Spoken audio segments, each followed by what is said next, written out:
नमस्कार विद्यार्थी मित्रांनो. नोकरी इन्साइडर यूट्यूब चॅनलवर आपल्या सर्वांचं स्वागत आहे. आज आपण या व्हिडिओमध्ये महाराष्ट्र तलाठी भरती जी 2026 ची होणार आहे, त्यासाठी महत्त्वाचे असणारे आपण 20 प्रश्न या व्हिडिओमध्ये पाहणार आहोत. या व्हिडिओमध्ये मुख्यतः आपण मागील वर्षी परीक्षेत विचारलेले काही टी-सी-एस पॅटर्नचे प्रश्न आणि सोबतच एम-पी-एस-सी पॅटर्ननुसार आपण नवीन प्रश्न ॲड केलेले आहेत. यामध्ये आपल्याला प्रत्येक घटकावरचे प्रश्न पाहायला मिळणार आहेत. हा आपला दुसऱ्या क्रमांकाचा व्हिडिओ आहे. यापूर्वीचा जो व्हिडिओ झाला आहे त्याची लिंक मी तुम्हाला डिस्क्रिप्शनमध्ये दिलेली आहे. आणि मित्रांनो, चॅनलवरती जर नवीन असाल तर लगेच आपल्या नोकरी इन्साइडर टेलिग्राम चॅनलला जाऊन जॉईन करा. सोबतच आपल्या व्हॉट्सअप चॅनलला देखील जाऊन जॉईन करायचं आहे. म्हणजे त्या ठिकाणी आपल्याला प्रत्येक व्हिडिओची PDF फ्रीमध्ये मिळून जाईल. चला तर व्हिडिओला सुरुवात करूया. तर पहा, प्रश्न पहिला आहे. बंगालमध्ये कायमधारा पद्धत लागू करण्यापूर्वी ब्रिटिशांनी कोणती महसूल पद्धत लागू केली होती? प्रश्न थोडासा समजावून घ्या आणि प्रश्नाचं उत्तर येत असेल तर 3 ते 5 सेकंदामध्ये कमेंट करून द्या. पहा, प्रश्न आपल्याला काय विचारलाय की बंगालमध्ये कायमधारा पद्धत लागू करण्यापूर्वी ब्रिटिशांनी कोणती महसूल पद्धत लागू केली होती? या ठिकाणी थोडंसं कन्फ्यूज झालेलं आहे. लक्षात ठेवा मित्रांनो, कारण यामध्ये आपल्याला ह्या 2 पद्धती दिलेल्या आहेत. लक्षात ठेवा, इजारदारी आणि लिलाव पद्धत. तर ह्या दोघांनाही सेम नाव आहे, इजारदारी आणि लिलाव पद्धत. म्हणजे या प्रकारे आपण जर ऑप्शन चेंज केलं तर या ठिकाणी आपण दुसरी एखादी पद्धत टाकू शकतो. पण आपल्याला या दोन्हीपैकी जर कोणतीही परीक्षेमध्ये एक आली तर ते उत्तर होणार आहे. कारण लिलाव पद्धत जी आहे त्याच पद्धतीला इजारदारी पद्धत म्हणून ओळखलं जातं. आणि वॉरेन हेस्टिंग जे आहेत यांनी 1772 मध्ये ही पद्धत सुरू केली होती, ज्यामध्ये सर्वात जास्त बोली त्याला आपण लिलाव म्हणतो. तर जो लिलाव लावणारा हे आहे कंत्राटदार म्हणजे कॉन्ट्रॅक्टर आहे, तो महसूल गोळा करण्याचा अधिकार त्याला दिला जात होता. आणि हीच पद्धत कायमधारा पद्धतीपूर्वी बंगालमध्ये लागू करण्यात आली होती. मग या ठिकाणी दुसरी एक पद्धत आहे, पहा, महालवारी पद्धत. तर ही पद्धत मुख्यतः उत्तर भारत, मध्य भारत आणि पंजाबच्या प्रदेशामध्ये लागू करण्यात आली होती. या ठिकाणी आपलं उत्तर काय आहे? तर उत्तर याचं थोडंसं कॉमन आहे, लक्षात ठेवा. जर ऑप्शनमध्ये इजारदारी आलं तर बरोबर आहे आणि लिलाव पद्धत आलं तरीही बरोबर आहे. मग आपण यापैकी कोणतेही एक पद्धत रिप्लेस करू शकता. यानंतरचा प्रश्न आहे. पंडित जवाहरलाल नेहरू यांनी हंगामी सरकारचे प्रमुख या नात्याने परराष्ट्र धोरणाची उद्दिष्टे केव्हा मांडलेली होती? यावर सुद्धा प्रश्न आपल्याला 2 वेळा विचारण्यात आलेला आहे. आणि यामध्ये आपण जेवढे काही 20 प्रश्न घेतलेले आहेत मित्रांनो, हे आपल्याला सर्व प्रश्न एम-पी-एस-सी पॅटर्नमध्ये विचारण्यात आले होते आणि सोबतच टी-सी-एस पॅटर्नमध्ये सुद्धा यातील काही प्रश्न विचारण्यात आलेले आहेत. तर या प्रश्नाचं योग्य उत्तर होईल ऑप्शन क्रमांक 3. 7 सप्टेंबर 1946 या दिवशी पंडित नेहरू यांनी हंगामी सरकारचे प्रमुख नेते म्हणून या ठिकाणी त्यांनी परराष्ट्र धोरणाची उद्दिष्ट मांडलेली होती. पर्याय क्रमांक 3 आपलं या प्रश्नाचं उत्तर होईल.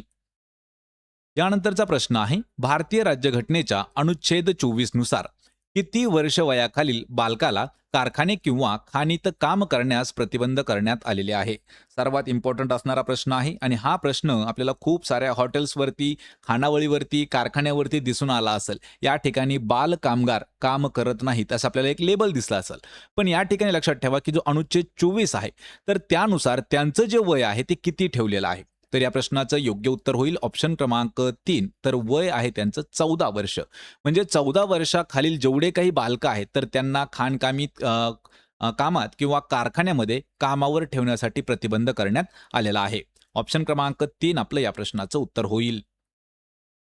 यानंतरचा प्रश्न आहे मराठी व्याकरणाचा प्रश्न आहे. खालील उद्गारवाचक वाक्याचे विधानार्थी वाक्यामध्ये रूपांतर केलेले योग्य विधान आपल्याला ओळखायचं आहे. आणि वाक्य आहे, किती सुंदर आहे तिचे अक्षर. या ठिकाणी हे जे आहे हे उद्गारवाचक वाक्य आहे, याला विधानार्थी वाक्यामध्ये रूपांतरित करायचं आहे.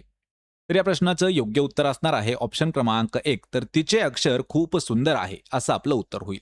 या ठिकाणी थोडंसं स्पष्टीकरण आहे, ते समजावून घ्या. वाक्य रूपांतर करताना मूळ दिलेल्या वाक्याचा आशय म्हणजेच अर्थ बदलता कामा नये. आणि दिलेलं जे उद्गारवाचक वाक्य आहे याचं विधानार्थी वाक्यामध्ये योग्य रूपांतर होईल की तिचे अक्षर खूप सुंदर आहे. विधानार्थी वाक्य पहा काय असतं, तर ज्या वाक्यामध्ये केवळ विधान केलेलं असतं त्याला विधानार्थी वाक्य असं म्हटलं जातं. पर्याय क्रमांक 1 आपलं उत्तर होईल. यानंतरचा प्रश्न आहे. खालीलपैकी कोणत्या मृदेत लोह व बॉक्साईट या खनिजाचे प्रमाण अधिक प्रमाणात असते? पहा, लोह आणि बॉक्साईट हे जे खनिज आहेत यांचं प्रमाण कोणत्या मातीमध्ये किंवा कोणत्या मृदेमध्ये जास्त प्रमाणात असतं? तर या प्रश्नाचं योग्य उत्तर असणार आहे ऑप्शन क्रमांक 3. तर जांभे मृदेमध्ये लोह आणि बॉक्साईटचं जे प्रमाण आहे हे जास्त प्रमाणात आढळून येतं. याच्यावरती सुद्धा काही महत्त्वाचे पॉईंट्स आहेत. खनिजांचं प्रमाण पहा, जास्त पावसाच्या प्रदेशात सिलिका हा घटक वाहून गेल्याने मृदेमध्ये लोह आणि ॲल्युमिनियम किंवा बॉक्साईटचे प्रमाण जे आहे हे जास्त राहतं आणि लोहाच्या अधिक प्रमाणामुळे या मृदेला लालसर आणि तांबडा रंग तयार होतो.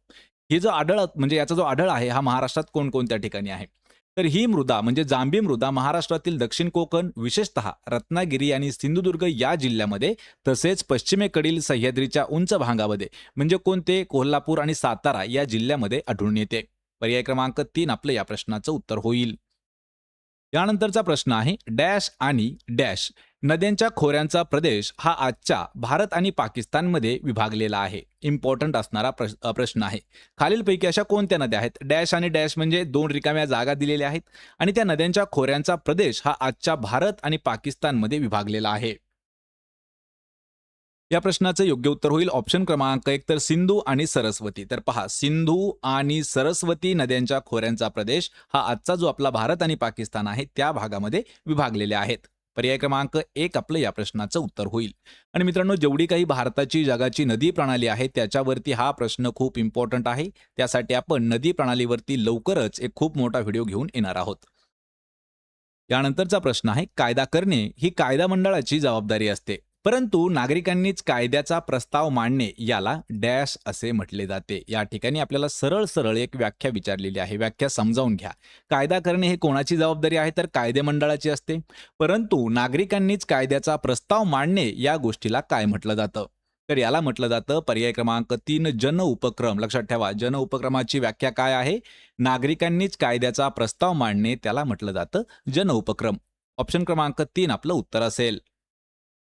यानंतरचा प्रश्न आहे 1919 मध्ये रौलट कायदा मंजूर झाला तेव्हा खालीलपैकी कोण भारताचे व्हाईसरॉय होते?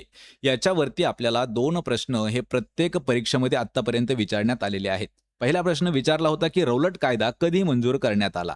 तर 1919 मध्ये रौलट कायदा जो आहे किंवा रौलट ऍक्ट आहे तो मंजूर करण्यात आला होता आणि त्यावेळी भारताचे व्हाईसरॉय जे होते ते होते लॉर्ड चेम्सफोर्ड. म्हणजेच ऑप्शन क्रमांक 1 आपलं उत्तर असेल. मग याच्यावरती काही पॉइंट्स आहेत ते पाहून घ्या. लॉर्ड चेम्सफोर्डने भारतात येण्यापूर्वी ऑस्ट्रेलिया या देशामध्ये गव्हर्नर जनरलपदी काम केलं होतं आणि 1919चा मॉन्टेग्यू चेम्सफोर्ड सुधारणा कायदा किंवा भारत अधिनियम कायदा संमत झाला. सोबतच 1919 मध्ये पंजाब प्रांतामध्ये रौलट कायदा हा लागू केला होता आणि 13 एप्रिल 1919 रोजी जालियनवाला बाग हत्याकांड झालेला आहे. मग आपल्याला एकाच प्रश्नावरती 3 प्रश्न तयार होतात ते पाहून घ्या. 13 एप्रिल 1919 ला जालियनवाला बाग हत्याकांड झाला. दुसरा प्रश्न की 1919 मध्ये रौलट कायदा हा पंजाब प्रांतामध्ये लागू केला आणि तिसरा अजून एक प्रश्न आहे की 1919चा मॉन्टेग्यू चेम्सफोर्ड सुधारणा कायदा त्यालाच भारत अधिनियम कायदा जो आहे तो सुद्धा संमत झाला होता. ऑप्शन क्रमांक 1 आपलं या प्रश्नाचं उत्तर होईल. यानंतरचा प्रश्न आहे पहा, खालील शब्दाचा विरुद्धार्थी शुद्ध शब्द आपल्याला ओळखायचा आहे. त्या ठिकाणी औरस असा शब्द दिलेला आहे, तर आपल्याला औरस या शब्दाचा विरुद्धार्थी शब्द ओळखायचा आहे.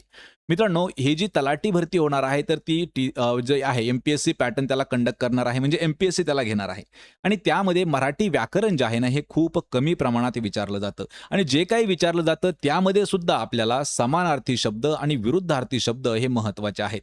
यासोबतच म्हणी, वाक्प्रचार हे सुद्धा आपल्याला परीक्षेमध्ये विचारलं जातं, कारण एमपीएससीचे जेवढे काही पेपर होतात त्यामध्ये समानार्थी विरुद्धार्थी शब्द हे हमखास विचारण्यात आलेले आहेत.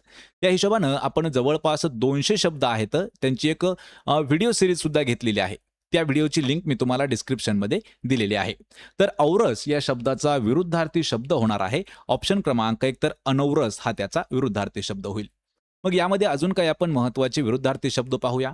औरस, अनौरस, औदार्य, कृपणता, औचित्य, अनौचित्य, ओवाळा आणि सोवाळा हे जे आहेत हे विरुद्धार्थी शब्द आहेत. पर्याय क्रमांक 1 आपलं या प्रश्नाचं उत्तर होईल. यानंतरचा प्रश्न आहे रेगूर जमिनीत माती धरून ठेवण्याची क्षमता जास्त प्रमाणात असल्याने ही जमीन डॅश या पिकासाठी उत्कृष्ट असते. आपल्याला रेगूर मृदेसाठी आपल्याला अजून एक प्रश्न विचारला होता, त्यालाच काळी मृदा देखील म्हटलं जातं.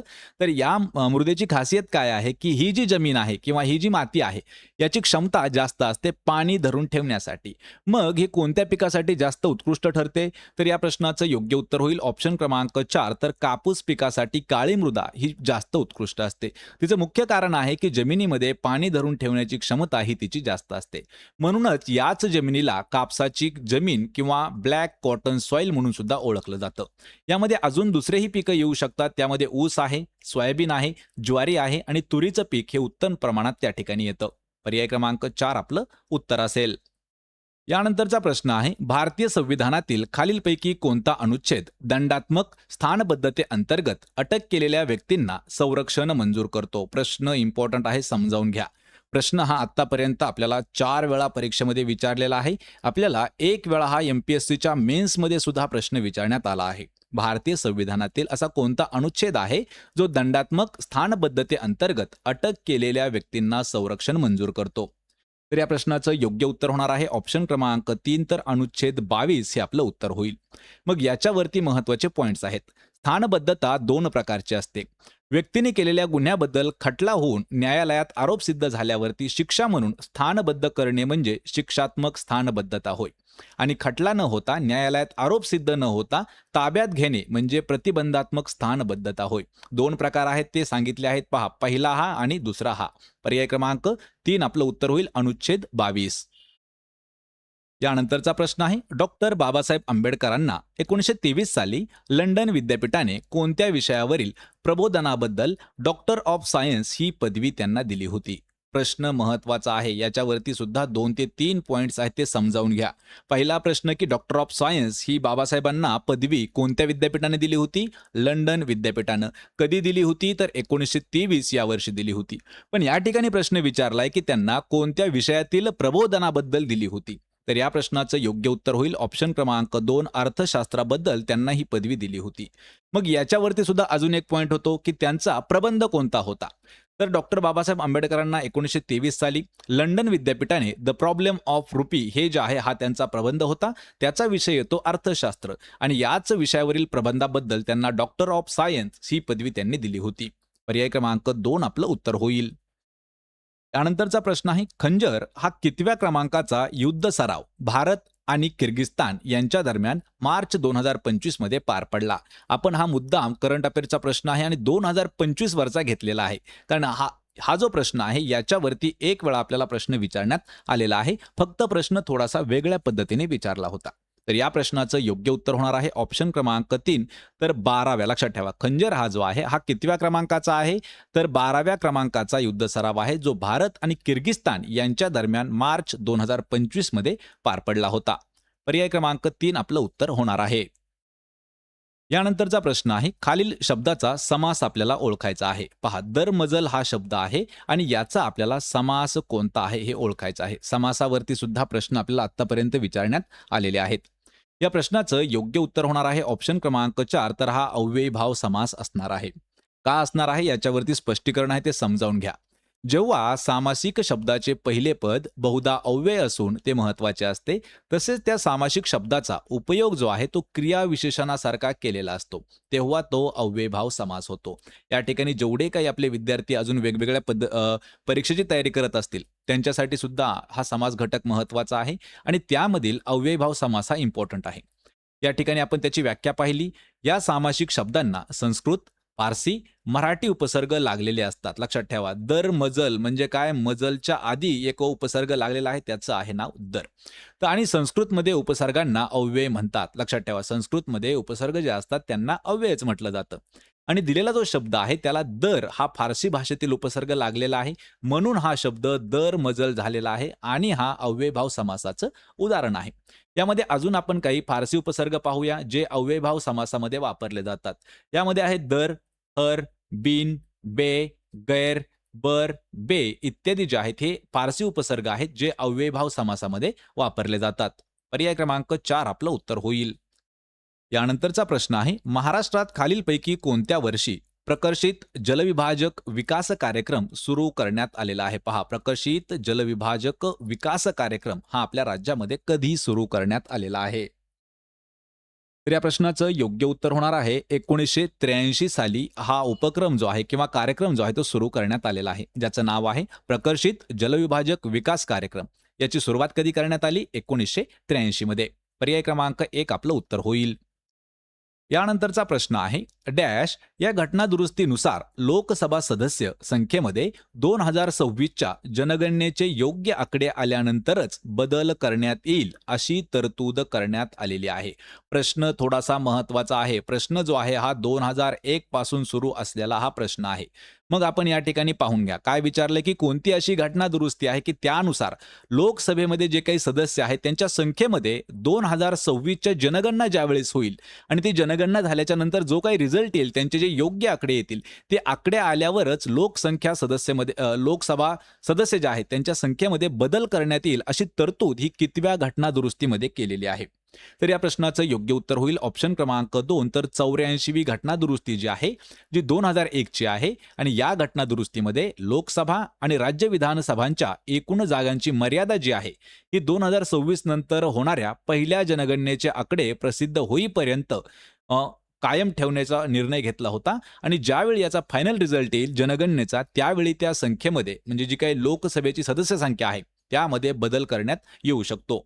पर्याय क्रमांक 2 आपलं या प्रश्नाचं उत्तर होईल. यानंतरचा प्रश्न आहे इटलीला वाचवण्यासाठी फॅसिस्ट पक्ष पुढे आला आणि डॅशमध्ये या पक्षाने बेनिटी मुसोलिनीच्या नेतृत्वाखाली इटलीची सत्ता काबीज केली. प्रश्न महत्त्वाचा आहे. 2 प्रश्न यामध्ये सुद्धा तयार होतात. तर इटलीला वाचवण्यासाठी कोणता पक्ष पुढे आला होता तर त्याचं नाव आहे फॅसिस्ट पक्ष आणि यामध्ये या पक्षाने बेनिटो मुसोलिनी यांच्या नेतृत्वाखाली इटलीची सत्ता काबीज केली होती. ती कोणत्या वर्षी केलेली आहे? या प्रश्नाचं उत्तर होईल ऑप्शन क्रमांक 2 तर 1922 साली ती सत्ता काबीज केली होती. पर्याय 2 आपलं उत्तर असेल. यानंतरचा प्रश्न आहे देशातील 58वा व्याघ्र प्रकल्प म्हणून माधव राष्ट्रीय उद्यानाला घोषित करण्यात आलेले आहे. सदर राष्ट्रीय उद्यान हे कोणत्या राज्यामध्ये स्थित आहे? हा प्रश्न वनरक्षक भरतीचे जेवढे काही विद्यार्थी आहेत त्यांनी सुद्धा लक्षात ठेवायचा प्रश्न इम्पॉर्टंट आहे. भारतातील 58वा व्याघ्र प्रकल्प कोणता आहे? त्याचं नाव आहे माधव राष्ट्रीय उद्यान आणि हे जे उद्यान आहे किंवा हे जे राष्ट्रीय उद्यान आहे हे कोणत्या राज्यामध्ये आहे?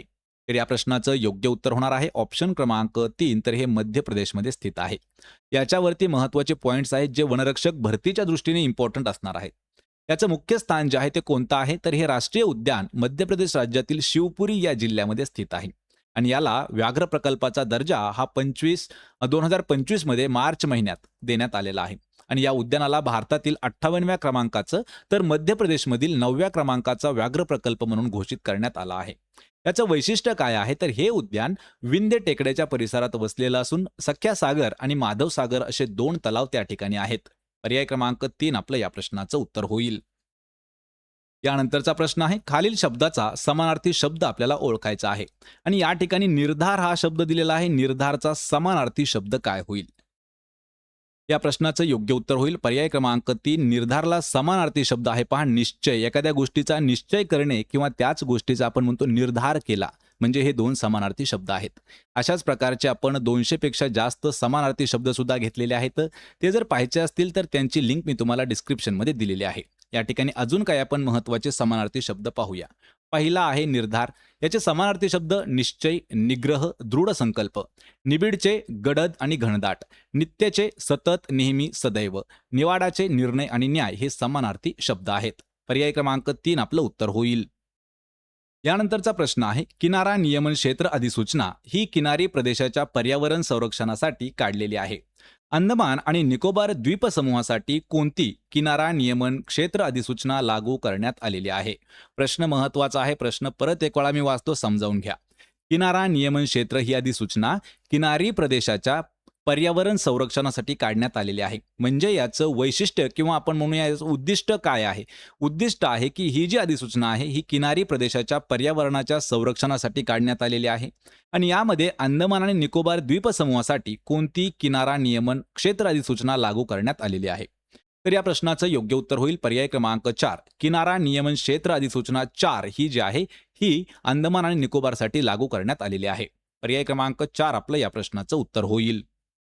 तर मित्रांनो हे होते महत्त्वाचे 20 प्रश्न. आपल्याला 20 पैकी किती प्रश्नाची उत्तर देता आली हे मला कमेंट करून नक्की सांगायचं आहे.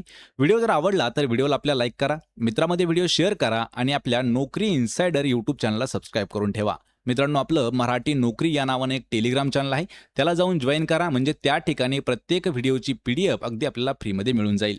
आपण भेटूया पुढच्या एका अशाच नवीन व्हिडिओमध्ये. तोपर्यंत जय हिंद, जय महाराष्ट्र.